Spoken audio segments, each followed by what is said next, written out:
You would have thought with an exploding population and therefore, logically, more criminals, that the answer would be to invest and build more prisons. But no. And this story is one we've heard before, but it's back again. The idea that prisoners could be released up to 2 months early to prevent overcrowding. I wonder, does that actually make any sense at all? Well, I'm going to ask Mark Fairhurst, National Chairman of the Prison Officers Association. Mark, I know and understand the conditions in many of our prisons are truly awful. I'm also told by prison officers that morale in your service is perhaps not as good as it could be. But tell me, does it really make sense to keep reducing sentences just because we haven't got enough prison places? Well, this is a situation, Nigel, that was both predictable and preventable. Their own advisors 3 years ago told them that they didn't have enough spaces to satisfy demand in the future. So they could have reacted years ago to prevent this. Since this government came to power, they've closed over 20 public sector jails and built only 6. So it's entirely on their watch that this crisis is now a tipping point. And some people have said by Easter we'll be full. Well, I think that's really optimistic. By the end of next week, the adult closed male estate will have no spaces left. And no spaces left, overcrowded prisons, tends to mean prisoners loitering for long periods of time, not being given constructive things to do. And we had Anne Widdecombe in the other week, former prisons minister, and she said that inactive prisoners are less likely to reform, to learn something, and to go back out as better members of society.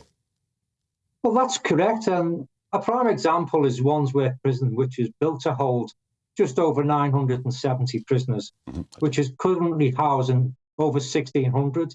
So a prison that's built to house 900, built to house 900 prisoners with activity spaces to cater for them. When you've got nearly double that, what hope is there for rehabilitation? And prisons get frustrated, and who bears the brunt of their frustrations and anger and boredom? The staff on the front line. So it is a boiling point. It is a tipping point. It is something that the government need to put right. And they need to look at not only sentencing policy, but freeing up spaces for people who rarely could be released back into society. So, for example, we currently have about 3,000 prisoners serving IPP sentences, some who are 10 and 15 years over their tariff, their release date. They're not all a danger to society. Why can't we free up spaces there and release some of them, maybe on a home detention curfew type thing with an ankle tag? You know, we've got a lot of people who are serving sentences for ridiculous things like non-payment of fines or not paying your TV licence. Yeah. Could we not give them a community sentence? It's ridiculous. That's £47,000 a year, Nigel, to keep someone in prison. And we're sending them to prison for not paying fines or not buying a TV licence. Yeah, no, I agree with that completely. And as far as the BBC tax is concerned, it's mostly women, of course, who finish up in prison for this and not men. And I agree with you. There are areas like that that are clearly ridiculous. But is there not also, Mark Fairhurst, an argument that says we actually need to build newer, modern prisons? Well, the problem with building new, modern prisons is when you build a prison, you always fill it. And 9 times out of 10, the majority of prisons go to the private sector to run for profit. Now, we disagree with that. We've got members in the private sector and we look after them the best we can. And we have positive relationships with the private sector. But if the state incarcerates someone, the state should be responsible to look after them. Can we not look at sentencing policy? Can we not do things better? It's good that Alex Chalk, who I've got sympathy for, by the way, he inherited this mess. He didn't create it.